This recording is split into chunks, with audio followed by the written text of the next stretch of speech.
Hello and welcome to the Get Better in Chelmsford podcast with your hosts Richard Brinkley and myself, Tasha Katz.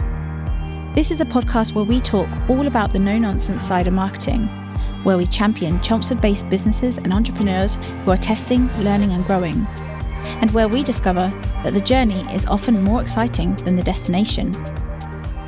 Well, Jen, Laura, welcome. You get the honour of kicking off Series 2 of Get Better in Chelmsford. Thank you. I think you know the drill by now. You've probably listened to all of them, no doubt. Absolutely. So Stanley and Davis, everybody, welcome. I guess, so we've known you for about, just shy of 2 years and have probably fought quite hard to get you on this because we're very fond of you. Oh, thank you. And I'm fond of you too. Thank you. And I think the big attraction, certainly from sort of 18 months ago when we first met you guys, is how, I guess, your refreshing approach to HR is. The fact that it's, can we say you've ripped up the rule book? You're trying, you're not just on a mission to deliver great HR and great cultures within the workplace, but certainly to change perceptions, everyone's perceptions of what HR is. Maybe we don't even talk about HR too much today. Yeah, absolutely. We always, our kind of strapline is, we don't like HR. We're kind of anti-HR because, at that dinner party and somebody says, "Oh, what do you do?" And you go, "Oh, I'm in HR." And it's a real down, and you go, "No, we've got a really, really good experience of HR, and if we could rename HR, we would, but we haven't come up with a name yet." So we need someone to suggest something. Yeah, so if anyone's got a good suggestion, Work in progress there. Yeah, absolutely. So as is tradition on here, we always start off with what marketing means to you guys. You can answer together or independently. There's no wrong, no right answer.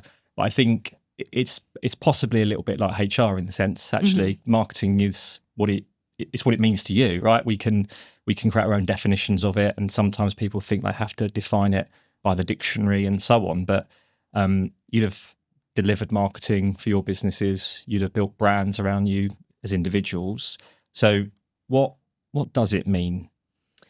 I think that was something that's kind of changed actually over the last year, that perhaps when we started, it was about marketing Stanley and Davis, and it was a company, a consultancy, an HR consultancy, or call it what you want, Stanley and Davis. And over time, we've realised actually marketing is about getting our personalities out there, and it's marketing our brand, which is the Jen and Laura show. But that's what it means to us, getting our personalities out there, showing people understand what it's like to work with us as Stanley and Davis, what our ethics are, what are our values. That's really what marketing is for us.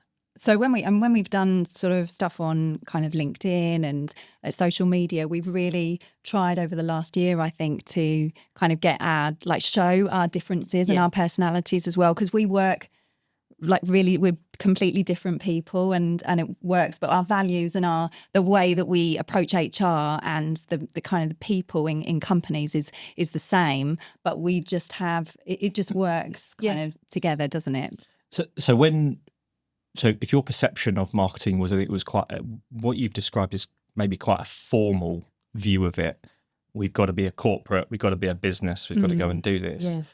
That's been shaped through the history of your interactions with marketing brands, how you buy and things like that. Is it that when you tried to be that kind of practitioner, it didn't work, or did it feel uncomfortable, or how did you pivot into? I think that's a really interesting question, because part of the answer is, well, when we met you guys, that kind of opened our eyes. But before it was like, no, we've got to be this kind of shiny, corporate, the consultancy. And then we realised, when we were like, well, what's the recipe of that winning client relationship? Why does that work? And the feedback was, well, we really like you, Jen and Laura. That's what it is. And so more needs to come across. So when we were looking at developing the website, we realised the second kind of phase of it was, we got to somehow really shine through and to make us stand out from the crowd, because you Google, lots of HR consultancies are out there, but what makes people click on us and get to understand who we are? So But I think one of the things that we've realised was that when we were trying to pitch to clients, actually we needed to get in front of them and actually meet them in person. And that's so important for us when we're pitching for work, that we actually go and we see what their environment's like, and they get to meet us, and we tell them about, this is the way that we like to work, and these are the things that we'll bring to your company and we'll help you with. And it often kind of sparks off like a light bulb moment with companies. They're like, oh, wow, that's not what we were expecting from HR. So we have to meet people in person, don't we? Because it's about us choosing to work with them as much as it is. So I think for me, you're describing authenticity in the sense that there's a distinct distrust of the things perhaps we read or the presentation of businesses, like e.g. what's the role of a website these days? Because it's quite a stale experience. It doesn't deliver any personality, really. So I think actually standing out is harder in that part. So perhaps, do you think the strongest part of your business then is your personalities, and therefore is it now a referral business and those sort of traditional techniques are not part of the mix? They are part of. So there's like the foundation. So it is useful to have that platform. People they still will go and have a look at a website. They will still Google. And so you do have to have a presence. But now there's this kind of interweaving of, I can have a look. There's this kind of cross-matching of, there's the website. Have they got LinkedIn presence? And that's a window into the experience as well. And so people, Instagram, Facebook, people are then, and there may well be a referral thrown in as well, but then people are a bit more equipped. They kind of demand a bit more from businesses now, because they want to, before that you've even met them, they want to have got much more of a feel for you. If they're going to invest money into you, they want to understand you a bit more. But I think it's about the order as well. I think when we started, we were like, we need a website. Right, let's write an amazing website. That's the most important thing. But it really wasn't. Us was the most important thing, and we could have done the website and everything later. We needed to build up the relationships first, get people knowing what we were about. So I think, have a website. But I think that came as well. We needed to start somewhere, and that gave us point of things that took us down a journey we were exploring. And then it's only kind of then the next part of our business growth was understanding really who we were and what we were actually delivering. On paper, we knew, when we registered the company, we're HR services, and we kind of knew the framework. But now when you ask us, we're like, I guess that's the beauty of human interaction, is that the more people you meet, the more conversations you have in the context of selling or consulting, the further you refine your offer, and therefore you get stronger and stronger. But the feedback loop doesn't exist if you're merely presenting an about us page and some services. You're still kind of going, well, I built it. Why are they not coming? Right. So I think that's a really interesting story thus far for the listeners or viewers. We've got cameras. We've got cameras now. So not to put anyone under any more pressure. But we do you remember that time when we went to that networking event, and we got that exact thing of, what do you do? And we were like, we're HR, and this guy said to us, HR, everything's so difficult now with HR. You can't do anything. There's so much red tape. You can't get rid of everyone. Everyone's got mental health. Everyone's off. And we were like, in our element, weren't we? Straight away, we were like, I looked at Jen and she was like, right, let's try and convert him. And so we were like, and we started talking about, well, this is the way we do things. This is what we think HR is, and this is how. And he was like, at the end of the conversation, he was like, okay, all right. I think I might give you guys a call. So it was, and we loved that moment. Was like a really nice moment, wasn't it? And that's what we like. We often we tried when we first started, like, no, let's not get into the negative side of HR, the employee relations, when things go wrong, grievances, disciplinaries. No. Let's do the more positive, the cultural side of things. But actually, the business model is we will often, and we have to embrace that. The phone goes, can we have help with this disciplinary? There's a grievance. I want to get rid of these people. So it's a negative. And actually that is brilliant. Yeah, it's like all hands to deck. Brilliant. We've got the call, because then we have that moment of, right, let's convert them. So we go in, we will help them, with that particular issue. But then as we're starting to work with them, they go, you're a bit different. You're not the traditional HR that we thought. And through that conversation and getting to know us, we've then got insight into their business, and we can start to say, well, perhaps you can do this, this and this in the future, because then we won't be here again. And then they go, oh, okay, tell me more. The bottom line is we can help you with your bottom line as well. It's more cost effective. So you are prevention, not cure, but often relationships have to start at that point. Yeah. But then you've just described a moment. Maybe there's something in that. It's like, when's the light bulb moment for that person to realise? And I think somewhat you've described it already, in the sense that the stale nature of perhaps how you market yourselves on a website versus the people bit. You've already identified that actually within your own business, the people is the strength part. So I always find it hugely fascinating that people view HR as the paperwork and the cure part, rather than actually, do you know, how do I save myself that headache? Just get great culture in the first place. I hire right through better processes. I have a stronger idea of who I am and what I am, and therefore what I need. Yeah, absolutely. And also not just about prevention, which is, we absolutely want to prevent, but we're also about, okay, well, how can we improve productivity as well? It's not, we don't want to just prevent things. We want to, the things that we can do and help you with can actually, they'll help with your productivity in your company. I think just speaking with you both, I mean, like Rich said, we've known you just shy of 2 years, and that example that you gave, you can convert people when you meet them. It's that human connection. It's so great to hear, and you are really dispelling those those very old, outdated, thoughts about what HR, is. But what I'd love to find out more about is how it began, how Stanley and Davis started. Like, what's the story there?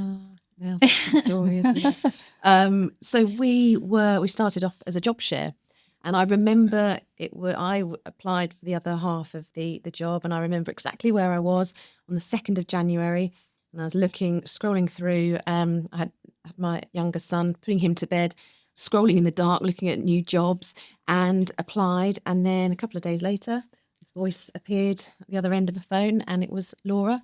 And then, the rest is history. We realised we job shared and realised, quite like each other. Oh, this is good. Yeah, this is. And actually, we've got lots of things in common, lifestyle wise, but we're actually really, really different. But I think we're so different that we've then kind of met up in the middle. So actually, we're quite similar.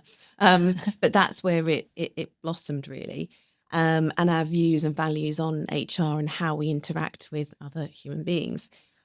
We dipped our toe just before COVID. We had an opportunity for some consultative work, but with COVID, that kind of put things on the back burner. But it kind of enlightened our intrigue. Yeah, actually, this is something that we could really do, and it just gave us time to really get the foundations in place. And I think that kind of coming back to HR as well, sometimes you're running along, you've got this really good business idea, and sometimes the foundations aren't there in place.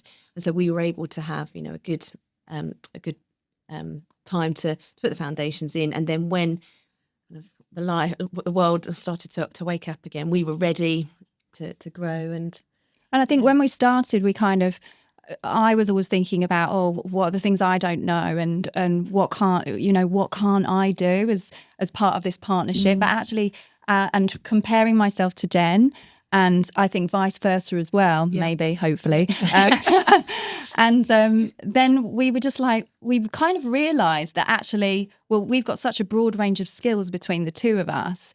And like, why are we like looking in on ourselves and criticising? Because you can't be everything, you can't be it all. And I was just decided to kind of go, well, I'll do what I'm good at. Jen does what she's good at. We'll learn from each other. And that I think, again, that was cemented with definitely a different approach now. We had a business coach, and that was really, really, again, the light bulb moment where we did some like psychometric testing, behavioural profiling, and really understood. We kind of thought we knew each other and knew ourselves, but then it was there in black and white on paper, and we had the advantage of having a business coach kind of, coaching us. And she was saying, well, you're really good at that. And that's where actually you're not really interested in that. So you're cool with doing that. So swap. And so now we just get into our pattern that going for when we're writing proposals or going to meet clients for the first time, we relax into, it's okay. I'm probably better at opening up things, then I'll drift off, and then I start to have a mind blank, like, not fall asleep, hopefully. And then I'm like, oh no, mind blank. Well, I know by the time I've opened and done that opening bit, I turn to you and you're already in action. I'm like, oh, you're good. Okay, right. Yeah. Then you're. And I just chip in, don't I, with like the detail. And I'm like, oh, don't forget this, and what about that? And Jen's like, I don't remember the detail, so I'm like, right, it's fine. I don't mind presenting and standing in front of new people, and that's all. But I'll forget the detail. But that's okay because I know she's it's a got the partnership that you've got going. Yes. And I think because we wanted to talk about that, right? So you both quite proudly say one of you's kind of tendency more towards being an introvert and the other more extroverted. And you can kind of see that, although I would say, Laura, you come across as very, very Thank you. extroverted. But that balance, so you've already kind of pointed to how you make that work in business and as a partnership. What kind of some examples where you've seen that really come to life? And is that something that you also pass on to your clients? Because it makes sense from a business perspective, right? To play on people's strengths and understand where maybe you don't have, I wouldn't call them weaknesses, but definitely understanding where you can use your different, your colleagues, your team players. Yeah, definitely. And I think when we're delivering training, we, like I said before, I think you'll say, oh, I take a little bit of time to warm up. Well, no, I'm there. That's fine. And then I'll ease off. So we will, or there are certain new situations that will then, oh yeah, Jen, actually you do that bit. And then you'll come in. It gives you time to, if it's a new client, for example, and we don't know the brief or whatever, then it gives you time to start to think more. You take the lead there, don't you? Yeah. The new clients, Jen takes the lead, and I think when we're a lot of the interaction and the people side of things, Jen does take the lead on those with our clients, and I'm often there in the background, kind of feeding information, doing kind of maybe more of the detail, the structures, and kind of catching things and making sure that everything's turning and everything's working. But it as the relationships build up with clients, I'm much more comfortable. So that initial piece, I'm so grateful that Jen's there, because I don't think I would be here if without Jen. I'd be like, I can't do that first bit. Yeah, but then it's vice versa, because then I'm going, yeah, well, I would be there, but I'd quickly burn out because I haven't got the detail. I'm like, oh yeah, I know it's there, but I'm like, how does that? Then I turn around, oh, she's done it. Oh, brilliant, yeah, excellent. So that's where, yeah. Does it mean, Jen, that it was your idea to start the company? Who broached this first? Oh, do you know what? That is a very good question. I'm not really sure. I think it was me, because I'd had the initial contact from a potential first client, somebody that I knew quite well that needed some support, and I was like, I could do that. We could do that. Over to you, Jen. Off you go. And that's I'm like, yeah, all positive. Yeah, we can do it. But then there are times when I'm like, oh, I'm not sure. Oh, and that's again where another example of how we look at things. So I'm like, oh, I'm not sure. Or I like to take a risk, and I will take it, but then there's this, I need to have all of the information. I'll take the risk once I've got a balanced view.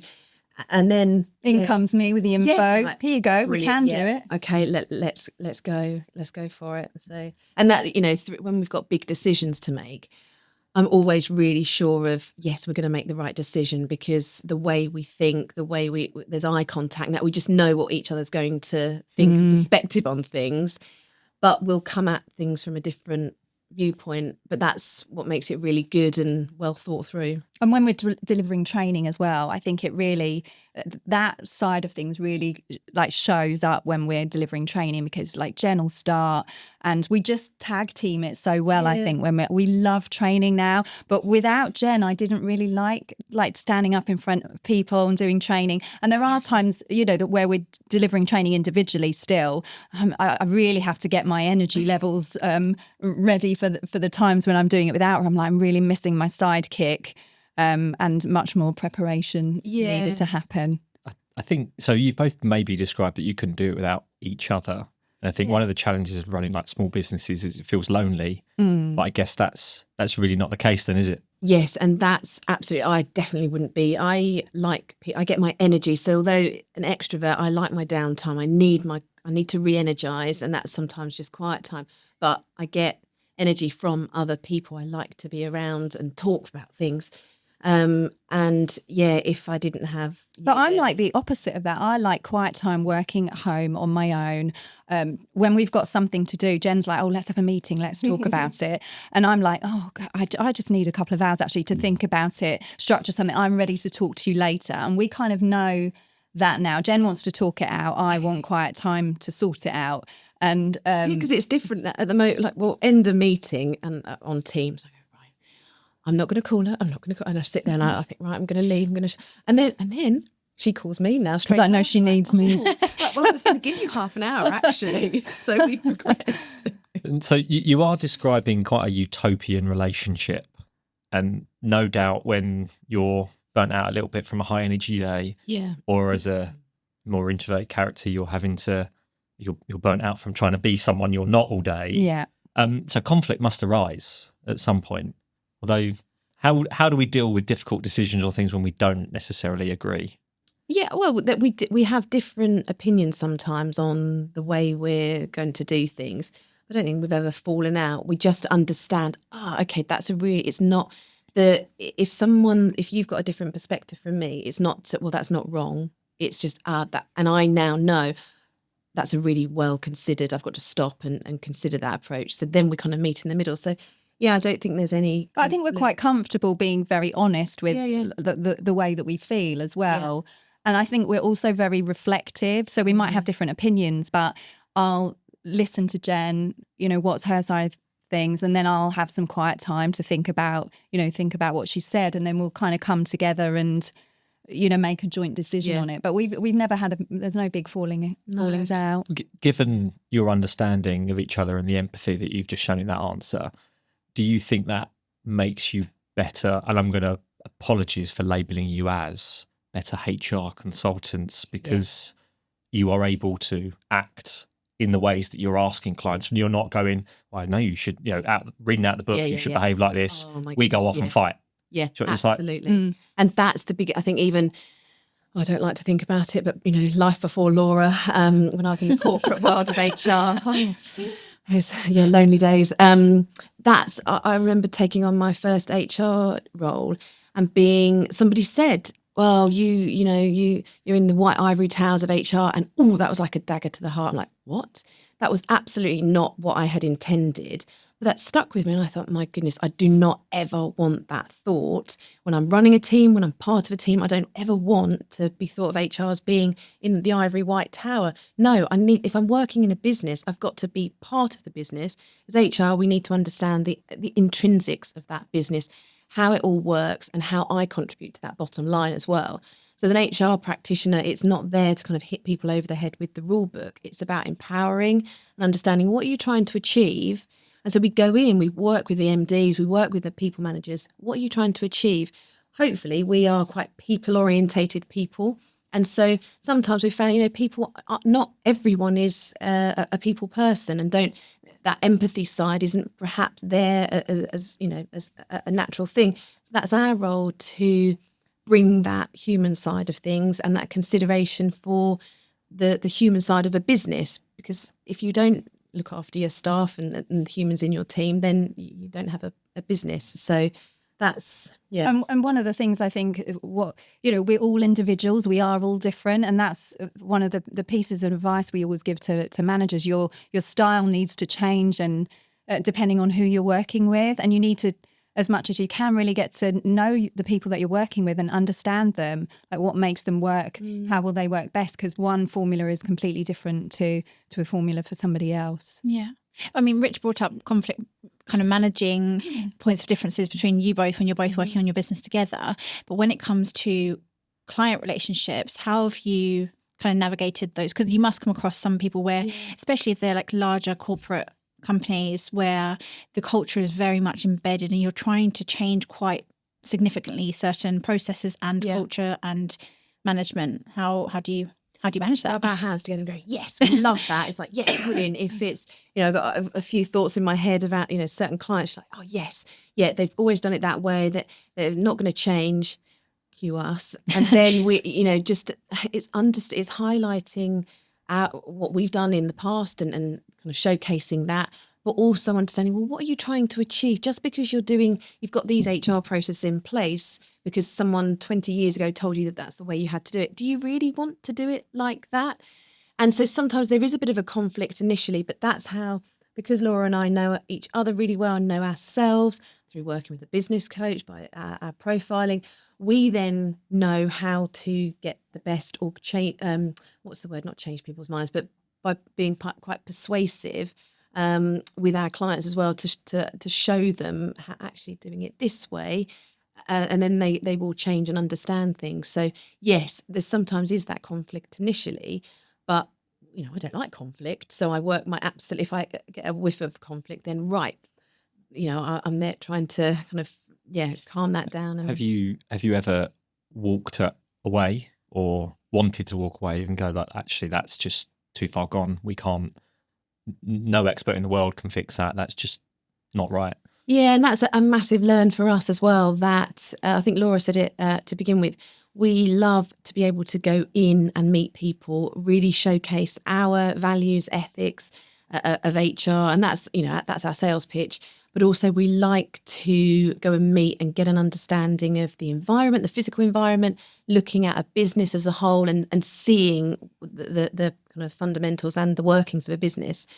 And we've come up where the values just aren't aligned, and financially we need this client, we want the money, that's really great each month, but then it gets to a point where we go, actually that's eating away at our core values actually, and putting us in a quite a pressurized environment where then we're going, I'm not really enjoying this. And don't get me wrong, life is not always going to be like full of enjoyment, it can be tricky, but this was kind of really eating away at us and stopping us from doing other things that were much more our boat. So we had to learn this year to go, actually we need to bring that to a close and move on. And I think if there's people that either have already got our way of working and they're like, oh, we just need somebody to help us with it. There's people that are ready and open to our suggestions, but then there's also people that they're just not buying it, they're not seeing it. So and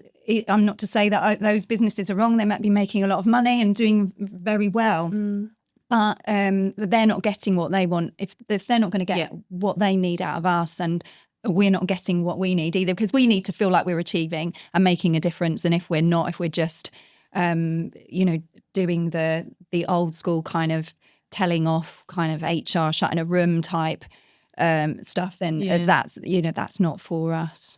So I guess, like a lot of businesses, small businesses, whichever really, you're looking for people that reflect your own values, that you can enjoy working with, makes total sense to help them, they can see help. Because I think it's an interesting point when you say, I know of a lot of businesses where attitudinally at the top, it's like, well, we're making money, we're profitable, we're great, this is wonderful. Actually, there's a total disregard for whether there's a happy ship, whether people enjoy working here, whether there's a high turnover of staff and things like that. And I guess that's probably sometimes, or maybe it is just your single biggest challenge, is finding people that have a like-mindedness that you can go, that's right for us. There's money in it, there's enjoyment in it, there's fulfillment in it. That's and sometimes actually, we go, oh, okay. On the surface of it, you go, oh, this is, they come across as absolute no disregard. We've had the phone call, right, we need to cull, 22 staff. Can you come in? We just want you to do it. We'll pay you this. Can you just crack on and do it? And then through the process, where they've said, we don't want anything to do with it, you just do it. Okay, yeah, we can do that. Yeah. And then through the process, actually, it's not as bad as I thought. And then they get, they're a bit, they're business owners. And they go, oh, actually, no, I think I'll have that meeting with that. I owe it to that person. And then that light bulb moment again, they realise, and they need just some hand holding, because we talked about this before, where, it's this big unknown, employment law.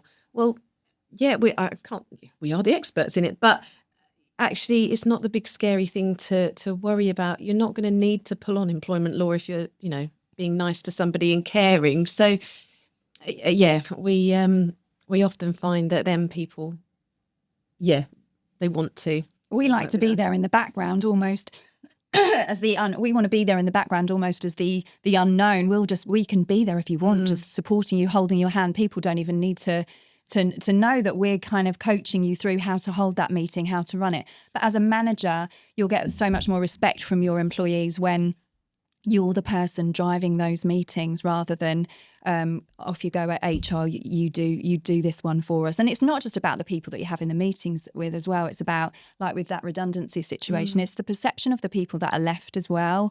Like, do I trust my organisation? Have I got respect for them? Will they treat me fairly? If, because business happens, things happen, and sometimes you do have to make difficult decisions in a business. But ultimately, we want to treat people as humans and do it in the right way. And when relationships do have to end, then, we do it as positively as possibly we can.